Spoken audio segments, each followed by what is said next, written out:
Sound check natin mga boss, yung ginawa natin na W-Box na D15. Ito pala yung nakaload sa kanya mga boss. Niloadan natin ng Challenger na D15 2000 watts. Yan boss. 5-inch voice coil yan mga boss. Na Challenger D15.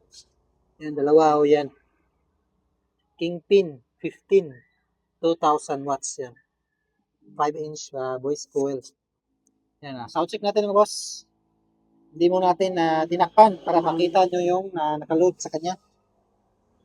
Yan, yung gagamitin natin na amplifier mga boss, IC R3 C30. Yung channel A ay yung unang box. Yung channel B ay yung pangalawang box. Naka-stereo mode tayo mga boss. Mas maganda mga boss na gumamit tayo ng headset kasi puro kalabog lang yung marinig natin dito. Base yung tinetest natin ng boss. Hindi natin siya gagamitan ng mid-high. Puro kalabog lang yung maririnig natin. Mas maganda gumamit tayo ng headset ng boss.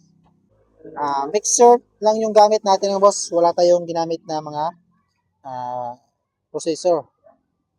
Tapos ito yung audio source natin. Yung connection natin mula min out ng ating mixer ay dumiretso na yan dito sa input ng ating amplifier. Yan. Input A at input B. Tapos naka stereo mode yung ating amplifier. Naka-on yung low pass. Yan.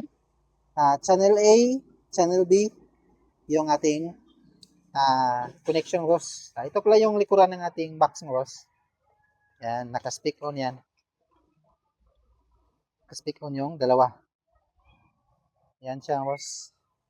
Takpan muna natin yung ating mga box boss bago natin sound check. Yan, natakpan na natin yung W-box mga boss sa kanyang harapan. Yan, dalawa. Yung unang box mga boss ay nilagay natin yan sa channel A. Yung pangalawa naman na box ay sa channel B. Yan, una nating sound check yung una sa channel A. Ito. Yan, lagay natin sa 1 o'clock. Ito yung audio source natin, laptop, play natin.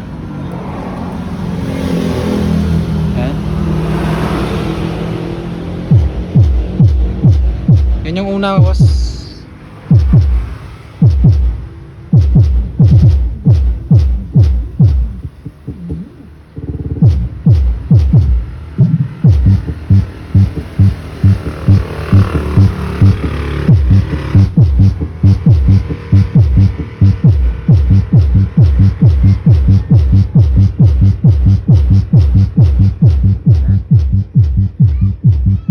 Yung channel B naman mga boss.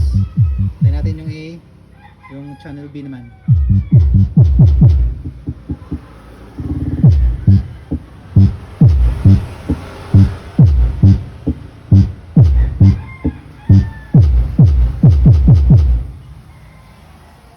Balik natin yung music. Pagsabayin natin yung dalawa mga boss.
Pagpasensyahan nyo mga boss kasi malapit tayo sa kalsada.